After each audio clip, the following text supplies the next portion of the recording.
Welcome back to Building Extraordinary Brands. My name is Jacob Cass, and today's guest is Joe Burns, who is a strategy lead at Quality Meets Creative and one of the sharpest minds in brand strategy today. Joe has led strategy at some of the world's top creative agencies, including Mother and BHH USA. He's worked across brand, advertising, and digital for clients ranging from startups to global companies. You may know him from LinkedIn, where his carousels regularly challenge how we think about strategy and current trends, which is how I first came across Joe's work. Today, we're going to talk about how strategy really works, what most people get wrong, and how to make it more useful in your day-to-day work. So, Joe, great to have you here. Welcome to the show. Yeah, thank you for having me on. The topic here is strategy unlocked. And you often push back on the idea that strategy has to be complex or exclusive. So I'm curious in plain terms, like how do you define strategy? It's a great question. I think I change my answer to that on fairly regularly. I think I'm a believer that really what we're doing is actually quite a competitive thing. And I don't mean that in terms of, human to human competition. I think brands are actually in competition for one another. You know what I mean? If you sell breakfast cereal and someone else sells breakfast cereal, you're in competition with them for the consumer's money. And I think strategy fits in that way of thinking about what we do in marketing, which is like, it's about winning when really you shouldn't win. Do you know what I mean? Like, because maybe the other brands have got bigger budgets than you, or they've got a better product than you. For me, what strategy is all about, it's all about maximizing the potential to win without spending more money than the competition. It's bending the rules that you think can be bent, or changing the way that you play the game. It's that to me is what strategy, it kind of comes from way back when with Sun Tzu and the art of war, and it comes from the world of military tactics and strategy, and that's what it's all about. It's like maximizing your chances of winning by thinking smarter rather than spending more. Yeah, gotcha.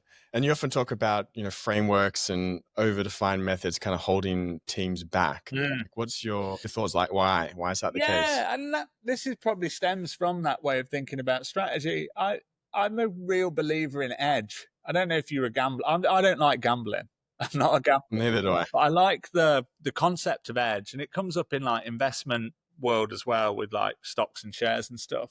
But it's essentially the idea that, in that competitive environment, you gain access, you gain an advantage from having access to information or things that other people don't. And I think there's nothing wrong with frameworks if it allows you to get to an answer quicker, but I always think you can get more advantage by using things that other people don't have access to, if that makes sense. And like, especially in a world now where AI opens up access to things that are in the kind of public domain a little bit. AI gives everyone access to those things. You know what I mean? Like, everyone can run a 4Cs analysis with ChatGPT. I'm not saying these things are bad. I'm just saying, like, it's almost as if the advantage you can gain from something is eroded the more people have access to it. You know what I mean? So it's not that I necessarily think no one should understand the framework, because they are useful and they're helpful. I just think you need to supplement that with things that that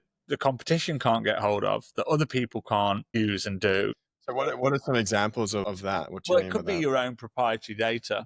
I think that's a big one. It's like, if you've got data that other people don't have, then that's going to give you advantage if you use it correctly. Equally, if you could commission a research study, a qual research study, and go off and speak to consumers that that other brands aren't doing, or you could do that research in a different way that might surface different insights. It's anything you can do to gain information. I think we vastly undervalue information. Or not, that's perhaps wrong. I think what I'd reframe that as saying is, I think we vastly overvalue information that everyone can access and undervalue information that not everyone can access. Do you know what I mean? I get the nuances there. Absolutely. I think, or just using data that everyone can access in ways that other people haven't. That's where creativity, I think, and data analysis comes in. So like, anything you can do to put yourself in a more competitive position by thinking about things differently or getting access to information that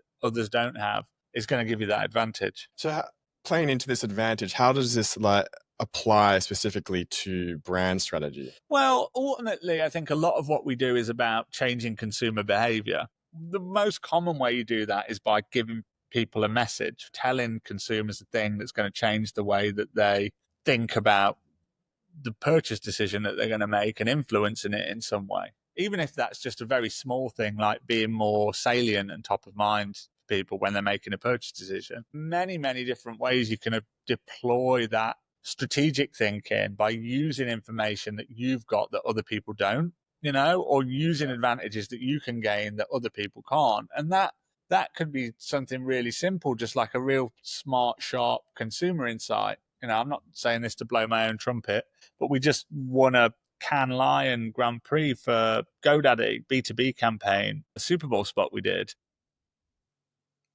Congratulations. That's impressive. Awesome, Thank man. you. But and this is a good story because the insight came from consumer interviews that the clients had done already. The clients gave us this huge spreadsheet of consumer, and GoDaddy were essentially like launching a new AI toolkit for their website creation stuff called Aero. And they came to us and they were like, this is great because it makes business owners more confident, And we looked at that and was like, okay, that's interesting. There's emotion in there. There's tension. There's something in there that we can play with. We wanted to add tension to it.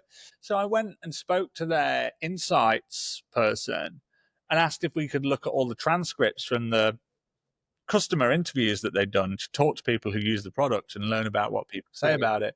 And a theme that came up in like probably a dozen different of these transcripts, there's hundreds of different transcripts, but in probably about a dozen, people were just touching on it, and maybe they didn't say it specifically, but they were touching on this idea of imposter syndrome. One that stands out that I think was something like, yeah, GoDaddy makes me feel like I'm really nailing it, even if deep down I feel like I'm faking it.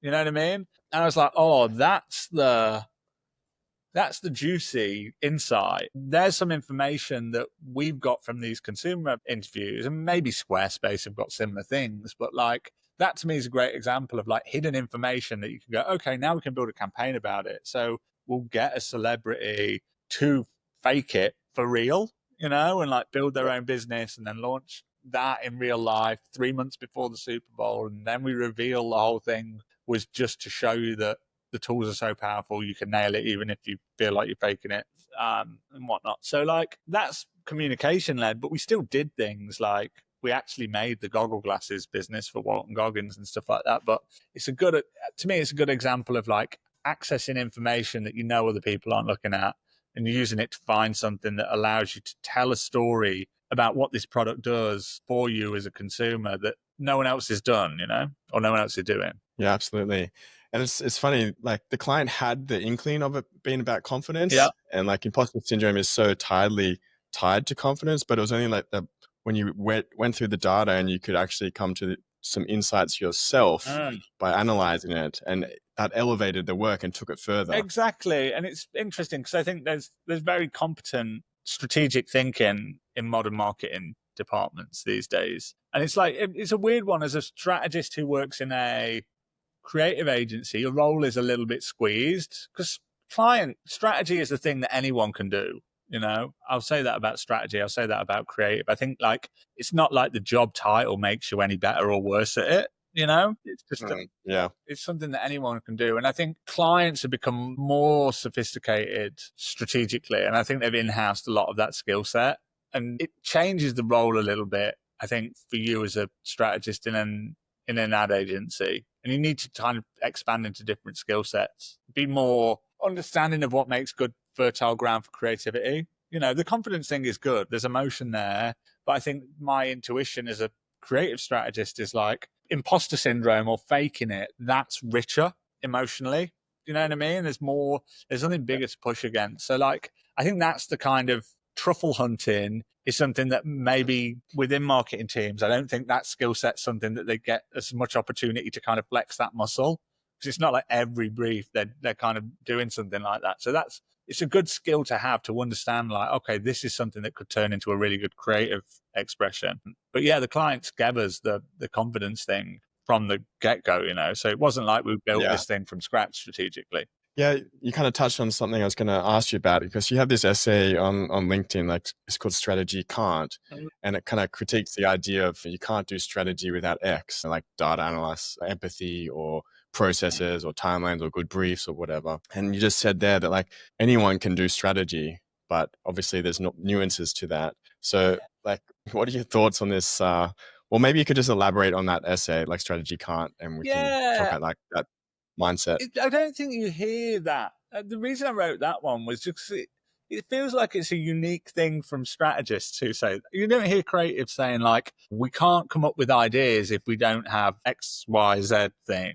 Maybe they complain about lack of time, but other than that, it's not like they're saying like, oh, if we don't have Adobe Creative Cloud, we can't come up with any ideas. Do you know what I mean? Like, give a creative a pencil and a piece of paper, and they'll give you ideas. And I find it strange that strategy, which is the most abstract of all the departments in the whole sphere of like marketing services, it's like the people whose output is the least tangible are the ones who are claiming that they need all these tangible inputs in order to do it. It's like, It's very ironic. yeah, it is. It's very ironic. And I think it's like, it's one of those things. I think it's because strategy is so, it can be so abstract that people like to lean on things that they can point to and be like, okay, so I've used this tool or I've done this study or I've done this thing, which means that what I've done has meaning. When the most important thing with strategy is the impact that it has on internal teams, on your clients, and ultimately on consumers, you know? But because what you do has to travel through so many different layers and different people and etc. in order to actually be executed and be seen by a consumer, it's really hard to draw that line, I think.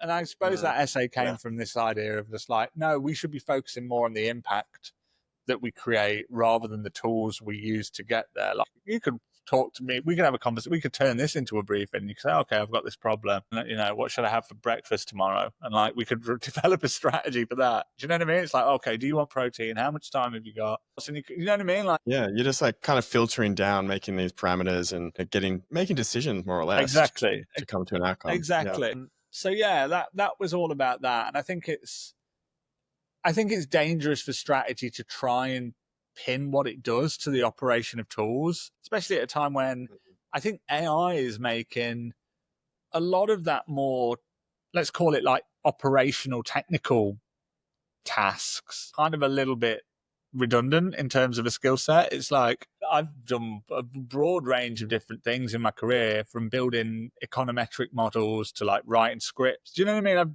done the spectrum, and I think like, you know, I'd be very, very happy if AI could do all of the algebra for the econometric models for me, and I can just be like, okay, here's my variables, here's the inputted media, but do you know what I mean? And like, it could just build that, and I could be like, okay, now I can see that our radio advertising is far more cost effective than our print advertising. So like, let's focus on a radio campaign for next quarter, you know? Yeah, so it's like those data-driven insights that really can help you make more educated decisions when it comes to strategy. Yeah, I'm a big advocate for data. I think the thing that the thing that, and I post a lot about data. And I think the thing that frustrates me is the people who are really good at data, they really internalize what the numbers are telling them, you know? It's the classic Abraham Walls, the planes guy, the bullet holes in the planes coming back. And he's just like, you'll have to tell that story. Guys, I think it's a guy called Abraham Wald, but like, basically all these planes were coming back in the Second World War with bullet holes in yes, I am familiar with this story. and everyone was like, okay, let's put more armor on the wings. That's where the planes are getting shot. And the guy was like, no, the planes that come back are the ones that get shot in the wings. The ones that get shot in the engine don't come back. And I think there's a lot of that happens in how data gets used outside of tech in business, full stop. I think there's just like a real low level of data literacy in the world of business. And there's some really bad habits, but I think good data analysis is phenomenal, and you get some really interesting, cool insights off the back of it. Well, how would you approach strategic work like more healthily, I guess? More healthily? Yes. I think it's hard to say because we live in a commercial system where you've kind of got to justify your value a little bit.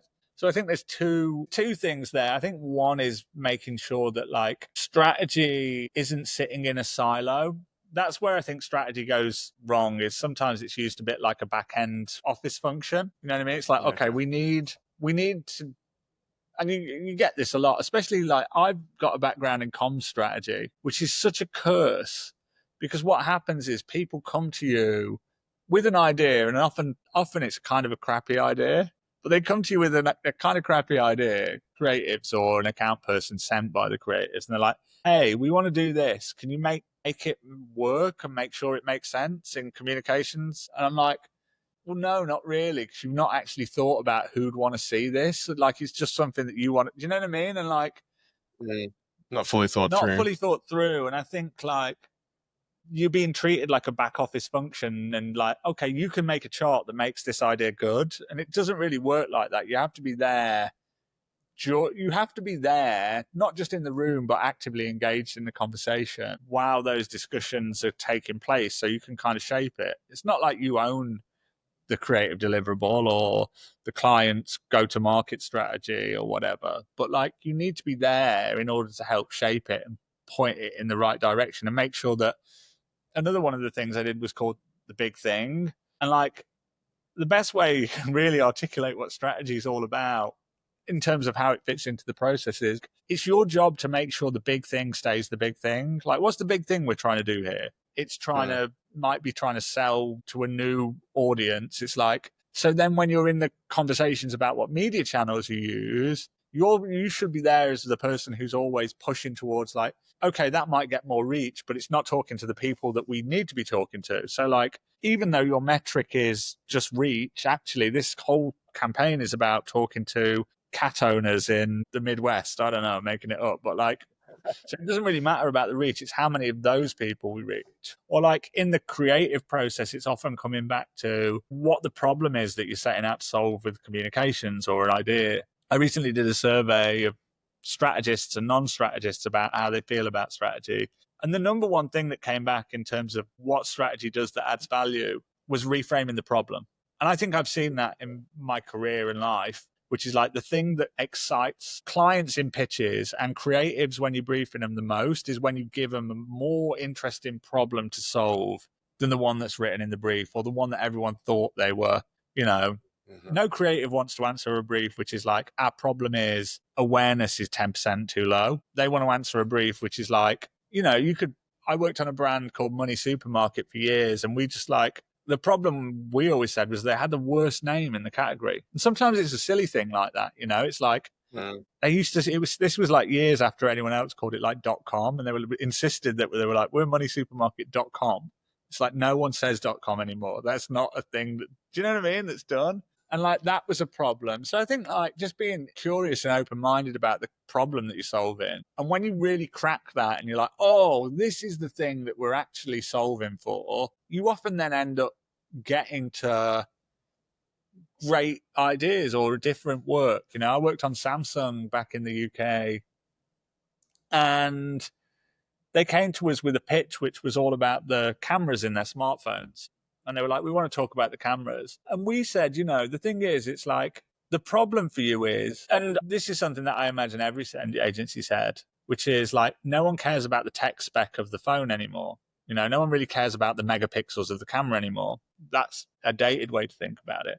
But I think what we did, which was really smart, and I think one is the pitch, was we reframed the problem as people don't care about taking photos anymore. They care about sending photos to their friends on WhatsApp or posting them on. Do you know what I mean? It's like, taking photos isn't the interesting bit now. It's sending photos that's interesting to young people. And I think once you do that, you see it's that reframe of like, oh, I get what smartphone photography is about now. Now let's make a campaign where we use real photos to inspire musicians to make a song or a music video using the photo, you know? But those reframes, that's really where I think strategy adds the most value. The problem is, as I said, it's hard to justify your value when it's literally just like a couple of sentences. The value is just a couple of sentences. But to get to that couple of sentences, you've got to do all these things to get there, you know? Like maybe you do some research, maybe you look at data, maybe you talk to 15 different people in the client organization. But yeah, the value. Yeah, and that gives you the confidence to make that decision and stand behind it and say, this is the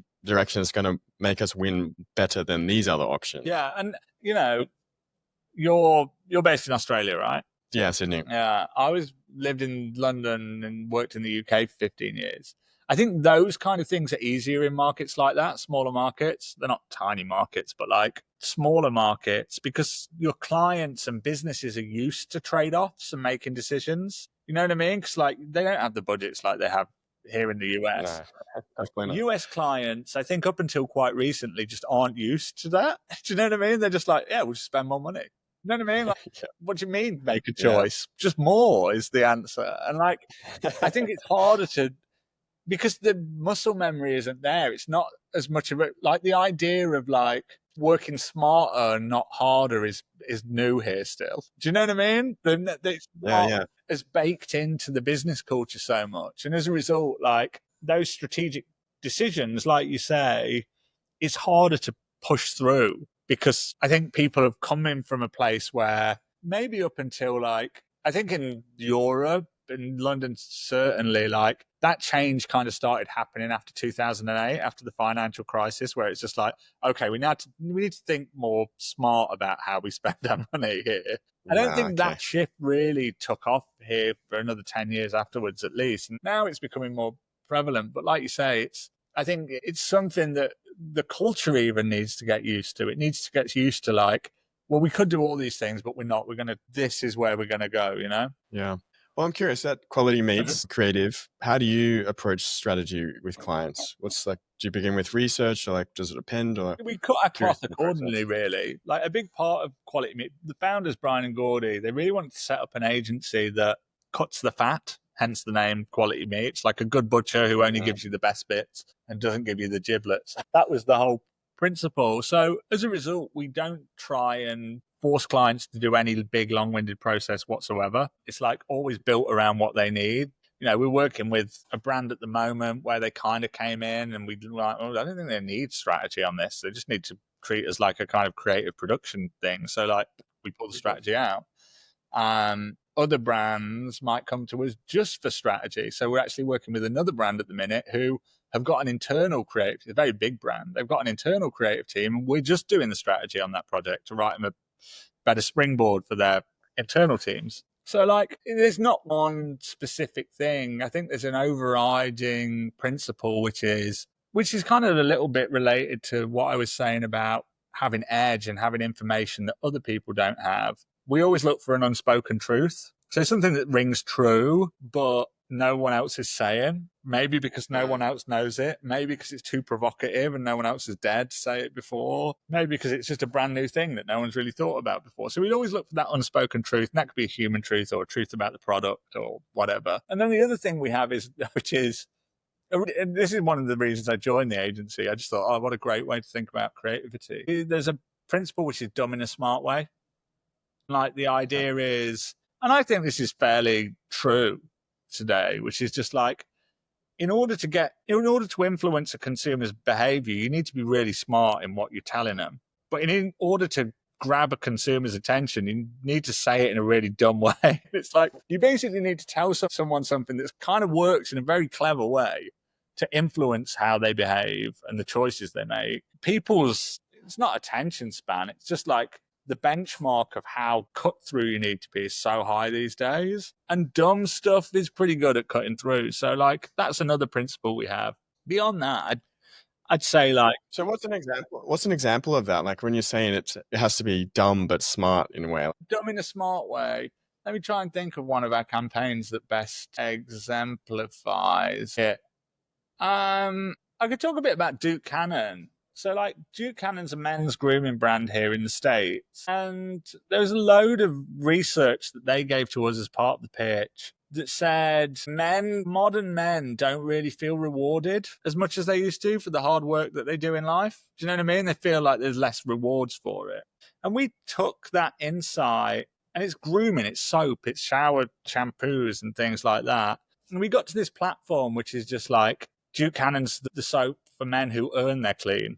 And like presenting this thing as like a reward for a hard day's work. A shower, you've got to earn your shower. Do you know what I mean? Like we're the brand for guys who earn that shower. And I think that's a good example of like, it's kind of a dumb way of saying something quite big, which is like, you do deserve a reward if you work hard. But it's like, it's earning you clean is just like a funny, dumb, slightly 70s retro way of articulating it.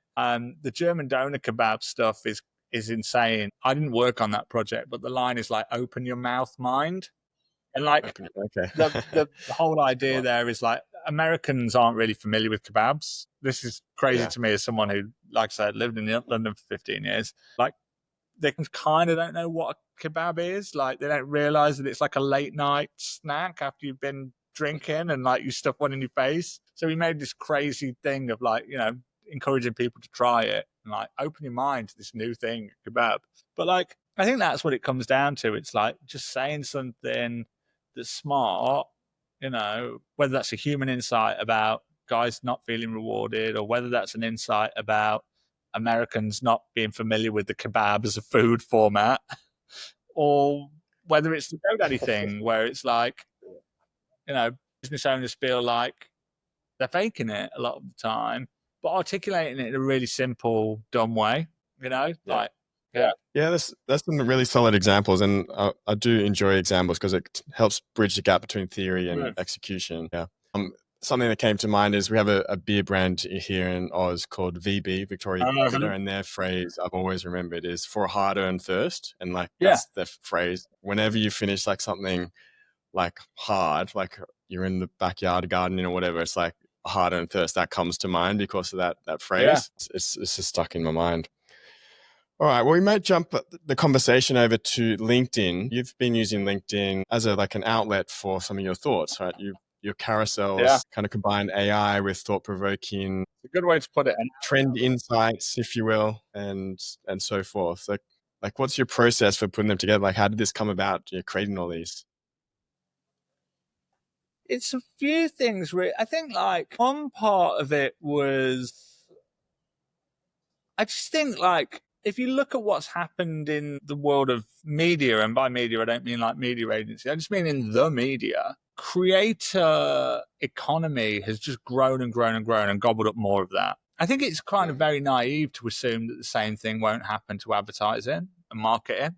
What's stopping an influencer with 3 million followers from going direct to a client brand and then saying, hey, don't have an agency, work with me. I've got 6 other influencers who are kind of like part of my network and we can do it. Do you know what I mean? Like, I think more power. I've got the foresight to see that the power of the creator economy is like something that's a bit untapped. So like, I was like, okay, I want a bit of that. Not that I'm going to launch a creator-led agency or anything like that, but I just think it's like a good thing to do, because the future of the economy of marketing is heading in that direction. So like, be part of it. And like, so that's one thing of it. Another thing is personal, which is like, so much of what you do for work, you're not in full control of, and the good thing about that is you get to collaborate with interesting, smart people. The bad side of it is sometimes it's frustrating, obviously, when you don't get your way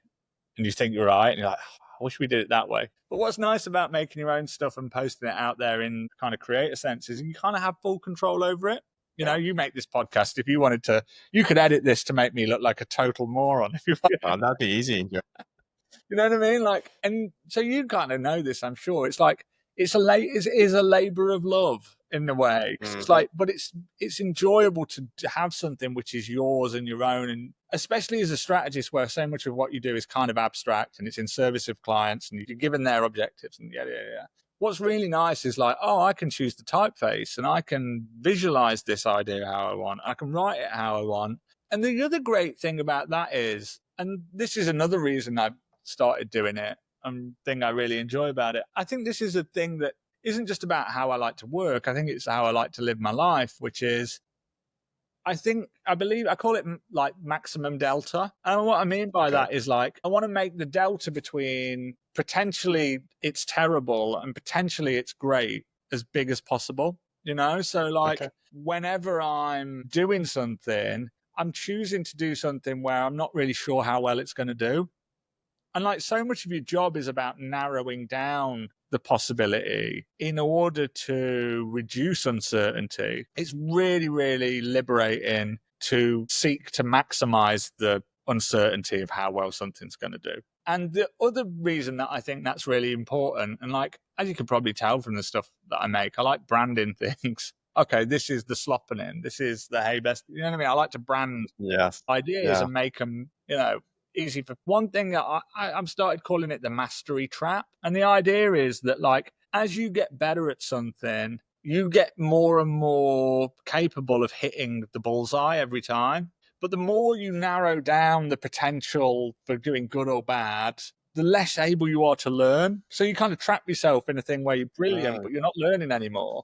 You're just doing the thing that you're brilliant at again and again. And I think I've probably worked in advertising long enough. I'm not saying I'm brilliant at it, but like to start to get into that if I don't push myself to do stuff that's not advertising. Like I feel like this is probably I feel like 15 years is probably what it takes to learn most of what there is to get good at it. Do you know what I mean? Yeah. Where Yeah. 10,000 hours. yeah, exactly. To the point where, like, I think making another advertising campaign for a QSR brand that's got this new product is probably not going to teach me much new stuff, But Yeah. like, this is a way for me to do that. And then the last part is, I think strategy are hypocrites occasionally. Everyone's seen and sat through a presentation with 100 slides in it, and in those 100 slides, the strategists are saying be single-minded, use emotion, clarity. And it's like 100 slides of waffly nonsense. And you're like,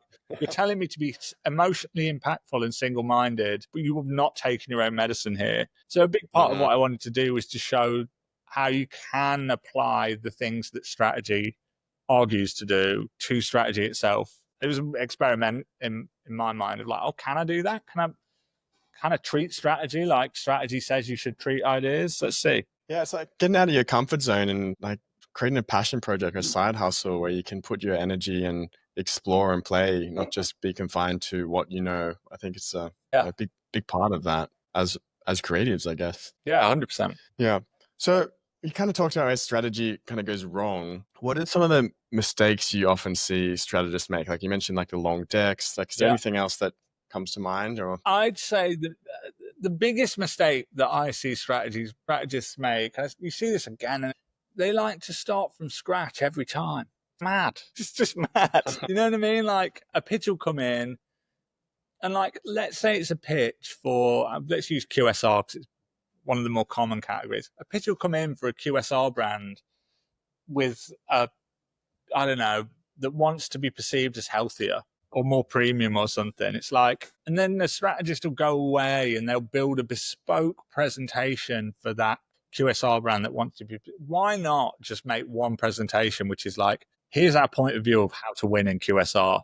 Then you've got that you could pitch to the next 15 QSR brands that walk through your door.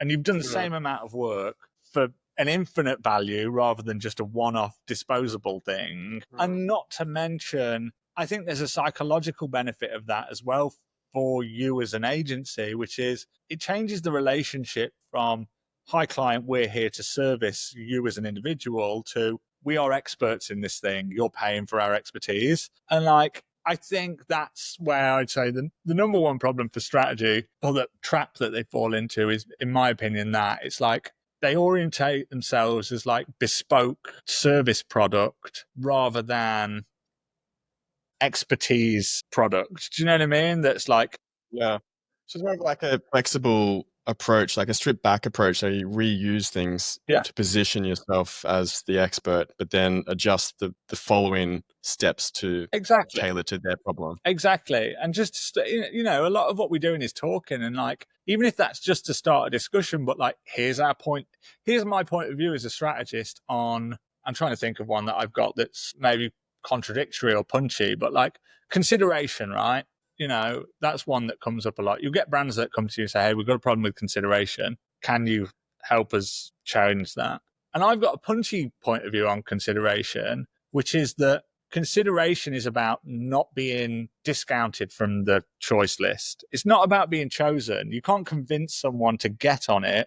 All you can do is not be knocked off it. You know what I mean? And like, when consumers are in that consideration phase, my belief is what they're really doing is trying to knock brand, they want to knock out brands. You know, a consumer in consideration phase, a consumer wants to get rid of everything and get down to one as fast as possible. So like you see all these brands and they do a lot of stuff where they're trying to educate consumers on the rational benefits of their thing in order to drive consideration. All that's doing to me is like it's amplifying reasons for people to get you off their list. Do you know what I mean? Like, so if you want to win in the consideration phase, what you really should be doing is, and then that's when I'd start charging the clients for some money.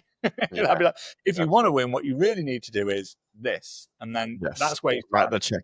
Sign your name here. Yeah. All right. Well, let's talk about some practical advice then. You know, for people looking to improve their strategic thinking, like where should they start? The funny joke to make would be to, oh, just follow me on LinkedIn and you'll learn everything. And I would start picking up the classics is a good one, you know. And I don't just mean stuff within advertising. Obviously, like there's great books by planners. Why does the peddler sing is one of my faves, just about how advertising works. Get involved in all of the marketing science stuff. Obviously, again, from Australia, you've got the whole Ehrenberg Bass world, that marketing science and kind of thing. Like, understand that with a healthy skepticism, I'd say. You know, don't treat it as dogma. And this is back to what I was saying about understanding the data. It's like, what data sets are those trained? Are they trained on challenger brands in modern digital categories, or are they trained on automotive and FMCG from 15 years ago? Like, 'cause they're very different worlds. So like, understand all that stuff, but don't treat it like it's dogmatic. I'd be like, kind of like, okay, that's one way to skin the cat. So like, that's a good one. But then the real classic stuff, like literally read Machiavelli or like the Sun Tzu Art of War, like read that stuff and like be like, okay, that's interesting how, and like one of the best bits of strategic thinking anyone's ever told me was the Sun Tzu quote, which is where it's like, always leave your enemies a route of retreat. So like, you see this a lot with junior strategists. They want to be right all the time. And sometimes the mistake they end up making is like, that means that in order for them to win, they try and pin a client down and prove the client wrong and argue with them. I'm like, no, never cut a client off from a way out of it without saving face. You know what I mean? Like, you can't say you're wrong, change your mind to a client. You have to say, oh, actually, do you remember that thing you said last week? That thing actually could lead to something interesting. You have to give people an escape route. And that's just a psychological thing rather than a strategic one. But like, there's a lot of stuff you can pick up on. And, you know, if you're a fan of sport, you could look at your favorite football managers and how they think strategic. I'm sure there's YouTube videos out there of like, I'm obsessed with Johan Cruyff and like the whole idea of total football and a fluid team where people can move into different roles. To me, that appeals to me. I like that idea of fluidity of approach to stuff. And then look into the world of startups as well and business. Like, one of the most influential books on how I think about strategy is Eric Ries and Lean Startup. Like, I read this book and I was working in an ad agency where everything's done with a Gantt chart and it's all linear waterfall process. And then I read about Agile. I'm like, this is amazing. Like, why are we working in this way? And then I tried to bring that in projects, and eventually for a couple of clients, we got it to work where we were working in that kind of Scrum model. And it allowed us to work much quicker. It also burnt people out a lot on reflection. I had creative directors who were just like very frustrated. But, you know, like, learn from how people, you know, learn from around you. Read like record producers' autobiographies and things like that about how they gain attention. I think it's a good thing. It's a good job because you can draw inspiration from a lot of places. But like, you can't go wrong with the IPA data bank stuff. Like I said, how brands grow. That's kind of two sides of it that are really important to understand. The fame side of it, and by fame I mean like, it's very trendy at the minute to say that like fame is the big driver of marketing effectiveness. And the Ehrenberg Bass model is much more about distinctive assets and memory structures. Like, understanding those two, I'd say, is important. And then just understand the really classic stuff. Like, probably the best place to start, as in literally the best, is find a PDF of the JWT Stephen King planning guide from 1979. Like, the thing that kicked off strategy. Like, that's probably still the best thing. which is funny to say. It's not been beaten. Yeah, well, they become classics for a reason, right? Yeah. All right, there was a ton of resources in there. A lot of homework for people listening. There was like a good dozen of books and resources. Are you ready for a quick fire Yes, round? please hit me. All right. A recent example of a smart strategy that you admired. Oh man, I've been talking so much about like old strategies. I feel like old strategic thinking has come up a lot recently for me. So my head's full of old stuff. The one that came to mind was Got Milk, which is like 20 years old. Yeah, But like yeah. work that I was really impressed by the strategic thinking of that's recent. Man, I should have had I wish I'd checked the questions before the thing. What have I been? It is quick fire. Yeah, and I'm struggling with that one. It's not good. All right, we'll loop back. Yeah, if we're going to look back, like I say, the Got Milk thing, that's been on my mind. Yeah, it's a good one. And I think a lot of people will be familiar with that. Yeah, So, sorry for that. all right, next one. A brand new trend that needs to go. I'm not good at this click fire stuff. I'm too meandering, aren't I? I thought. Something that needs to go. What am I sick of? I'm sick of. Oh, I'm so bad at this quick fire stuff, man. What am I sick of? I'm sick. I tell you what I am sick of, like that kind of airspace design aesthetic in like interiors and stuff. I think I really want to go back to like more unique human interior design in commercial spaces. I think brands. When you say airspace, do you mean like Apple stores versus like? Yeah, man. I think like everything's trended towards like that friction-free environment for brands. And I just want to go back to like, remember when I was a kid, McDonald's had that fun, like weird train kids toy thing in it, and the McDonald's was all colourful on the outside and it was bright. And nowadays it's like a grey beige block. I'm just like, I wish brands would get back to their physical stores being a bit more fun and human and weird. Okay. All right. A framework or tool you actually use often. Oh man, I use Midjourney nonstop, man, as you can probably tell from my LinkedIn posts. Yeah, your LinkedIn post. Yeah, visualizing that. A framework that I use a lot is what I think it's called like the triangle of truth, but it's just like putting the problem.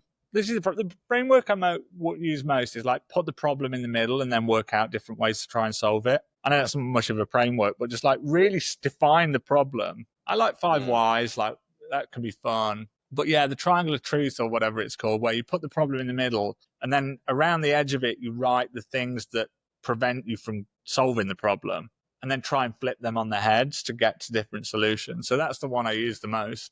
I don't know if it even has a name. I might have made it up myself. Well, you can take it. You put a little TM on that. Yes, indeed. All right. One thing a strategist should study this month. What's worth studying at the minute?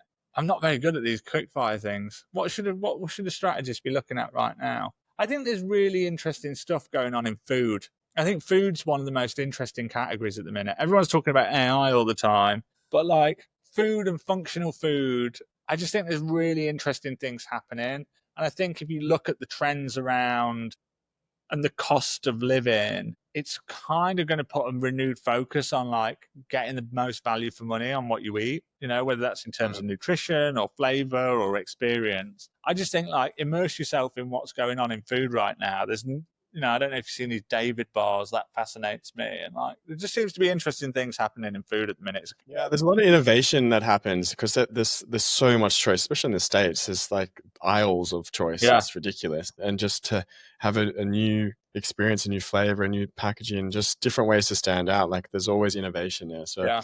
I feel you on that. All right, wrap up question. If there's one shift you'd like more strategists or founders to make in how they think about strategy, what would you say? What is it? Man, maybe I'm just tired.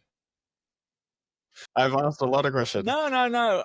If there's just one singular thing that I think that strategists and founders should do more of, or to get more out of strategy, I don't want to give you a crap answer like get it more upstream or bring it in earlier or things like that. I think the truth is it's just like maybe be prepared to not know why you're doing something before you start doing it sometimes. Yeah, the action precedes. Yes, exactly. Like let action precede rationale for doing it. Embrace that learning by doing something. And I think that, we were in a world where there's AI and there's networks and there's all this stuff happening, which means that the way I'd say it is almost like this. It's like all of the easy gains are gone, you know? All the obvious gains are gone. The gold that sits on the surface has been stripped in the world. We're at a time where the rewards are going to disproportionately go to people who go into places and find stuff that other people weren't looking in that place, you know, like, so go where the light's not so bright in search of interesting stuff. And that means not necessarily know why.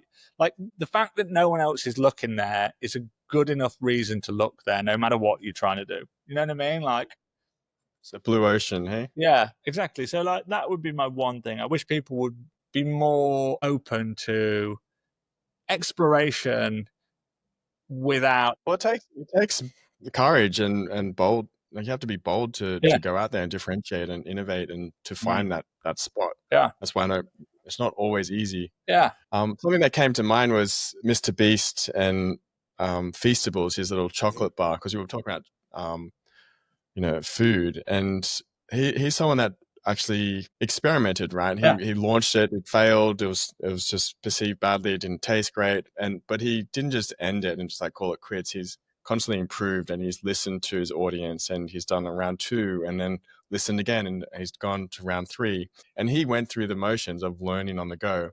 He could have went to a larger agency that had experience to cut through all of that and probably had better success from the get-go, but he's learned on the way, learned from those experiences, and he will learn from that for the next product because he went through the motions. And that I think that's one thing that comes from that Eric Ries Lean Startup book is like learnings are valuable. You know what I mean? Like outsourcing things robs you of something extremely valuable, which is like the failure that teaches you all the important lessons, you know? That's the thing. That's why I think that Feastables example is such a solid one, because it shows you the difference. You can get a Sherpa to take you to the top of the mountain, but if you went there yourself, it's a totally different experience. Yeah. And like, I think maybe maybe I'll end up writing a piece on this, because I think it is a really sharp point, which is like, it might take you 20%, might even take you 100% longer to get to the first answer, but it means that every subsequent answer you're now going to be doing in 50% of the time. Do you know what I mean? Like, the compound benefits of failure. It's quite a nice way of putting it. Maybe that's the line I'll use in the thing. Failure has. There we go. We got there in the end. Yeah, failure has a compound benefit. You know, there is a compound benefit to failure. That's good. I'm going to make a note of that. Yeah, we found our insight, Joe. We can wrap up now. Yeah, I think that's a great insight. Or at least it sounds good. Awesome. I hope there's going to be co-authored by Jacob Cass on that one. I'll definitely tag you. But Joe, thank you so much. Yeah, definitely. I will share that. But before we wrap this up, I'd love to share how people can connect with you. Obviously, Joe Burns on LinkedIn, but if you have a website or anything else. I do. I'm just rejigging it at the moment, though. But like, literally, a lot of people contact me on LinkedIn, and generally, I'd say I get back to everyone that I can do without forgetting. I'm very forgetful with those kind of things. But the best time to do it, if you want to send me a message, don't send me after I've done a post that like has got loads of engagements on it, because that just means loads of people are like, oh, hey, have you seen? Oh, yeah, this is really good. Send me a message after I've done one that's done really crap, and then like no one's trying to talk to me then. So you've got 100% share of voice. Cool, man. Thank you so much for sharing your time and wisdom on strategy, LinkedIn as well, AI. Cheers, man. Great conversation. So thank you. Yeah, thanks for having me on. I must have messaged you on one of those crappy days because you responded pretty quick. There you go. You got me. You were like, oh, this post sucks. I'll get him now. All right. We'll wrap it up. Thank you, guys.